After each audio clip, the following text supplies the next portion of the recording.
Hi guys, rachybop here. Happy New Year. Welcome to 2020. I hope you're all having a great New Year so far. If you're not, it can only get better, right?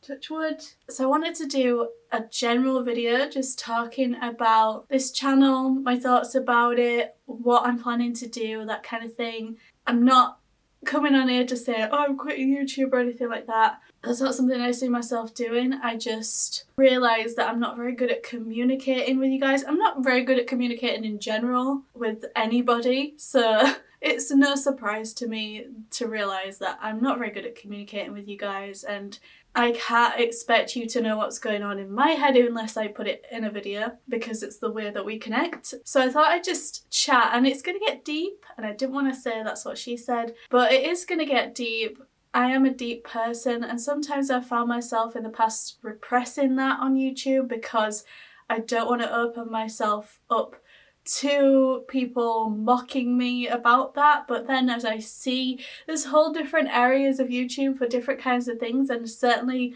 the people that I watch on YouTube, I really like it when they're open and vulnerable, and when they talk about things a little bit deeper than just surface level. I really like that, and people are always gonna mock you and disagree, and that's fine anyway. So I've made like a list of some pointers I wanted to touch on in this video. I don't really know what this video is. I just wanted to really just chat with you guys, like I said, tell you my plans in life. Not fully, like I am a personal, private person, and some things as well that I don't like to say I'm gonna do that, because then I feel there's a lot of pressure. Other people's like negativity can get on board. Sometimes it works the other way, but I'd rather keep it to myself.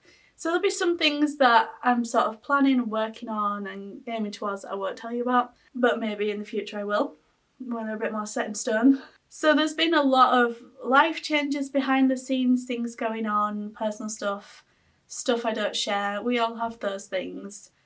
Some reasons why I haven't posted, some reasons, some are just excuses. I certainly haven't been posting as much.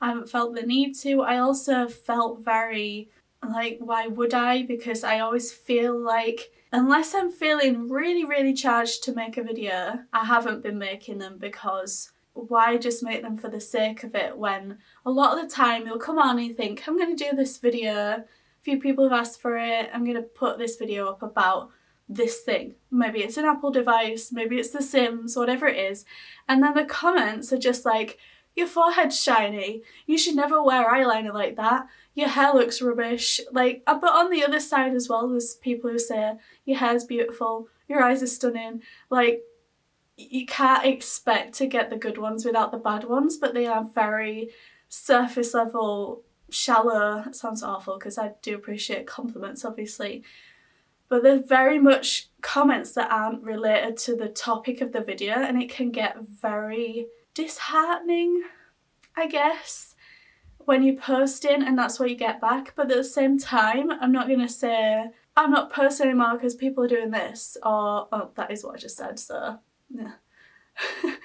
But I'm not gonna go on social media and say that's what I'm doing and then stop altogether, or say I was gonna post but then everybody said this so I'm not going to, or I'm not posting because of this, because it's almost like saying it's your audience's fault.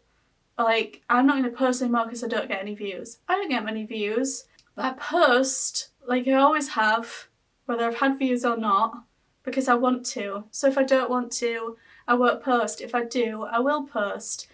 To me, the view bit, you can't control. You can as well. Everything I'm saying is obviously the other side of it.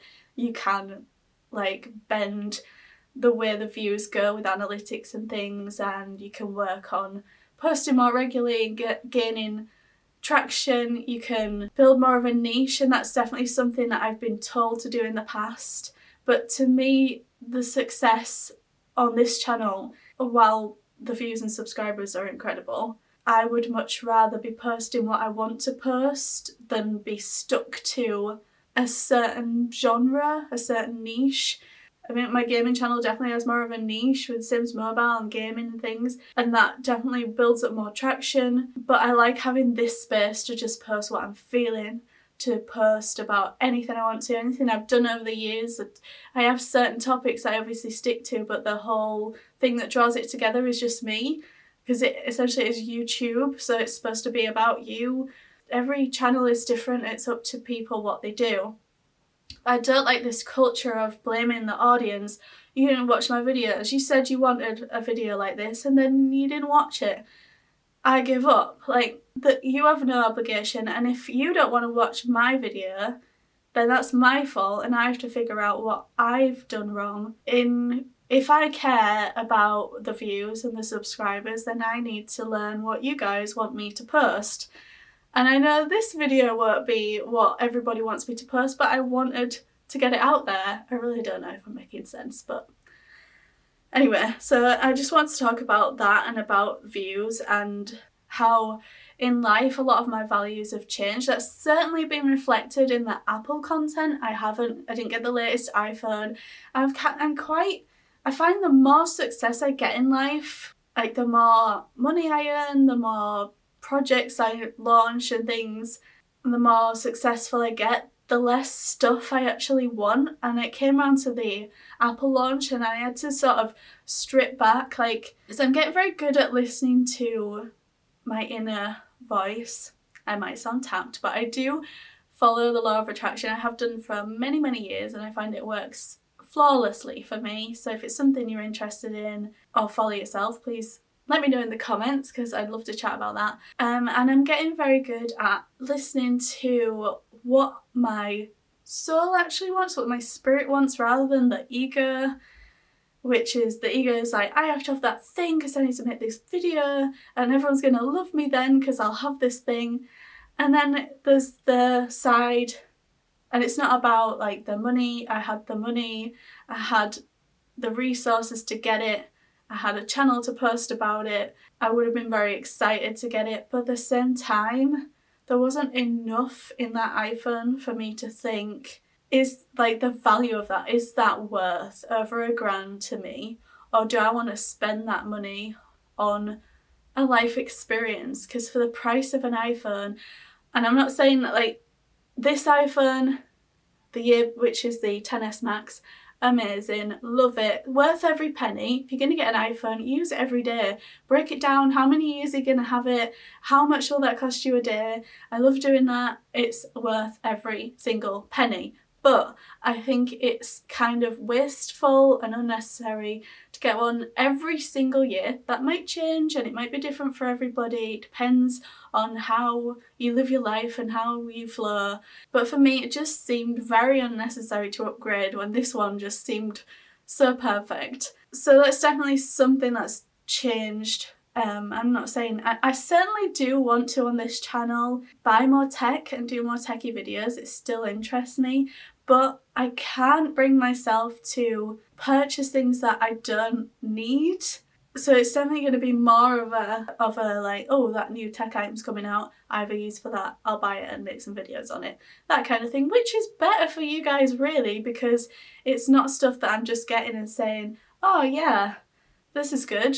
If you need it, yeah, it's great, but if I don't have a need for it for myself, it's not going to be as good a video and a thought process and a review, in my opinion. So I think I've become quite minimalist in that sense. And I've also had extremely low self-esteem. I always have had, and I feel like I'm surrounded by a lot of judgment with people that have been around me, and I'm getting better at seeing that and letting it pass and trying to build up my own confidence.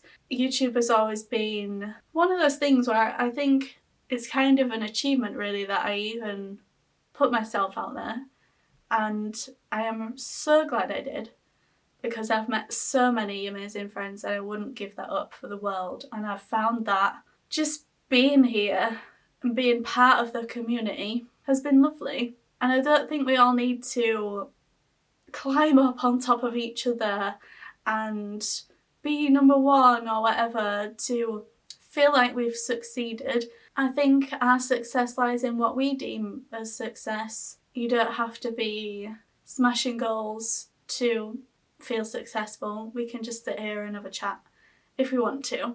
But then I would say that, wouldn't I? So yeah, people like commenting on looks and stuff on YouTube can really hurt when you are already conscious about that thing, but at the same time you can't expect to soak up the compliments and not expect a few little bad things along the way, and who knows what that person is going through or feeling in their own life. It's really a lesson on learning to ignore the stuff you don't want to focus on, and it really is a lesson in that, and it's so helpful if you can just angle it so that it becomes a lesson rather than a pain. I've also had the other extreme of over-passionate fans, people threatening me, I will commit suicide if you don't post this video I requested, for example, or I can't believe you've commented on this person's comment but you haven't commented on my comment. I do like the fact that I'm behind this screen and that you guys are out there sometimes, because some of you literally scare me and no one has the right. I mean, I hate being told what to do anyway, and that's another great thing about YouTube and another reason why I post what the heck I want to post regardless of views and all that kind of stuff, because art, film, media is a social media, is a place of expression, and none of us should be told what to do, told to be in this box. You're a simmer, you should only post Sims videos. Post what the hell you want to post, but don't expect people to be there straight away to watch it.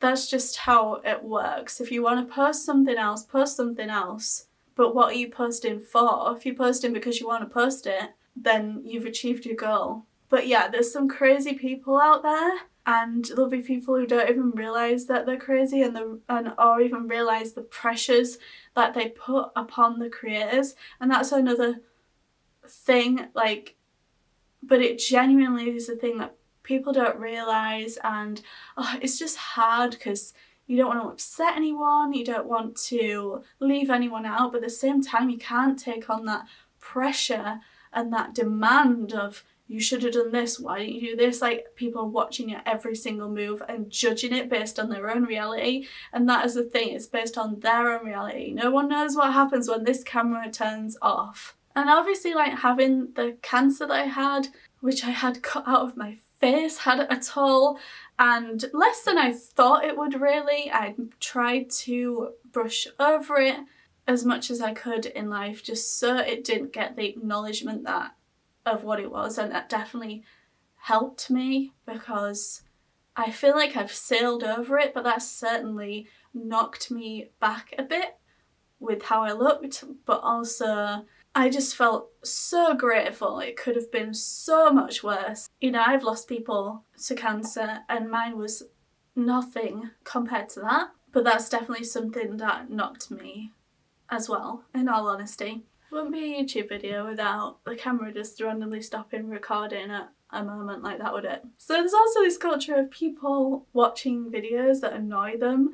I've seen it. I was watching a girl's, I don't know the girl's name, but I was watching a girl's video about manifesting or something like that, a law of attraction video, and I was thinking, oh, this is so cool, like, I loved her thoughts on it, and then she literally had to start the video by saying, if you don't believe in this stuff, please don't watch this video. Don't come down and comment like saying, I don't, like, her whole channel is based around law of attraction and things like that. It wasn't like it was a random video that people could say, don't really like this genre, love the other stuff you do. It was just like hit, like people were searching for it. You get people search, it's like they search for Sims stuff and then they tell you they hate the Sims, or they'll search for Apple stuff and tell you that they don't like Apple. Fair enough, like a little bit of banter or a little bit of conversation. I'd like to know more about this. I think it's a bit of mumbo jumbo, or yeah, I prefer Android. Like, whatever, fair enough, have a conversation, but don't come on saying, this is crap, like, shut up. Why, just click away. Why do you do it to yourself? I do also feel, and it wouldn't be natural otherwise, that I am evolving quickly. Every single month, everything's changing, I'm growing inside. and it's great, change is happening, and that then affects my channel and what I feel like posting. I will get to what I feel like posting soon, but like I said, just wanted to get it out there. But there are a few things, like, let's just stick with the culture of the audience. And obviously, like, there's a generalization, because you can say, well, you guys asked for this, so I did it, and you guys didn't watch it. Well, there's a lot of the audience that don't comment. I certainly don't comment on most of the videos I watch, but I have thoughts about it, and that creator won't know what thoughts I have about it. They only know what they see in the comments and what the analytics tell them. Sometimes that can conflict with how they feel about what they've put out there. Also, the effort that they put behind the video, which has no influence on how the video will do at all. So that can be a little deflating for people. Also, a lot of us on YouTube are introverts. I'm definitely introverted. And I do feel that a lot of the more extroverted people do better naturally. But that doesn't mean that introverts should not use this as a platform to chatter. It doesn't mean that they can. There's literally nothing stopping people. I think people have just got so overwhelmed with, oh, YouTube allows you to earn money, it allows you to reach this goal, it allows you to get this badge or whatever, and then suddenly there's this, oh, I didn't get it, so I must be really bad, oh, maybe I'll give up. Like, if you enjoy doing what you're doing, then keep doing it. If you don't, then don't. It's that simple. Things change, you won't always have the time, and that's perfectly fine. I also feel like The Sims has changed because of the dynamic of YouTube, and definitely the culture around YouTube is changing, the way The Sims is evolving. I'll probably touch on this a bit more in a separate video, but I feel like it's probably evolved in a less attractive way than it could have if it wasn't so social based. It's great that they get feedback and react to that very quickly, but at the same time it's lacking a lot of stuff, I think, because YouTubers, modders and things are just doing it all for them, and that's certainly changing what we're getting as opposed to what we would have got if it had just gone straight to being in a shop, I think. But that's just the way the world is changing, and sometimes things have to go bad for you to realise how to make them good, or to realise that they are bad and for them to get better. I think that's all my notes. So I just wanted to say I will be doing a Sims Mobile 2020 video, like what I'd want to see in the Sims Mobile for 2020, like I did last year. So many people requested that. It made me so happy. I was like, oh, you actually watched it? Great. Okay, so I will be doing that. I'd also like to do one for the Sims 4 or 5, whatever we think might be coming in 2020. Maybe I'll do one for Apple things as well, or tech in general, if that's something you'd be interested in seeing. I'd also like to do more Simlish videos, Simlish parodies. You guys seem to like those. Those are literally one of the only video types that I get so excited by. Literally, when I decide to do one, it just flows through me. I have so much fun. It's awesome. So, and I know I'm under no illusion that they're any good, but I think they are just fun, and they certainly make me chuckle, so I hope they make you chuckle as well. I'd also like to do some vegan cooking videos, like the rachybop cooks type ones, and things like little techie videos, like I was thinking of getting some, I've got quite a collection now of some wireless chargers, and thought it'd be quite interesting to show off the quirky little fun ones I've got, or maybe do a top 10 or whatever, just some kind of video with like, here's all these wireless chargers, which are the best, or just some general themed small techie videos. iPhone cases, chargers, pop sockets, iPhone-y things. I really do like doing my travel vlogs. I didn't vlog my recent trip. I do have one previously that I vlogged from early last year to Lindisfarne that I may or may not post, I'm not sure. I just like having a record of where I've been, and while they're not the most popular videos, I just like to have them up there and to rewatch myself. If there are any videos that you particularly have liked on this channel or would like to see in the future, please let me know down in the comments. Also, if you have any thoughts on anything I've said. The main takeaway is I don't want to put any of my issues, I guess, with YouTube onto you guys. Certainly if you're someone who's over enthusiastic and demanding, then yeah, please turn that back. But yeah, if anyone messages me with suicide threats on me or my family, telling me what I should do, I hope you know the difference between, and I'm sure you do, but I have had messages previously that have been extremely helpful. Sometimes people say things that you kind of know deep down but you didn't put the effort in to do, but as soon as they say it you think, yes, okay, I totally get that. I love that kind of feedback. Like, it's good to have constructive feedback, it's good to disagree and talk about it, but I certainly don't think we need to be schoolyard-ish by saying, you replied to them but you didn't reply to me, or, you know, like, we don't need things like that. So I guess what I'm saying is I'm probably going to carry on exactly as I have been. And I just wanted to give you guys a big New Year's hug. It's a good one. It's fluffy. And say, yeah, Happy New Year. I hope you guys are all feeling awesome. I love you, and I'll see you in the next video, which will probably be my 2020 Sims mobile video. Very excited for that one. Thank you so much for watching. Bye!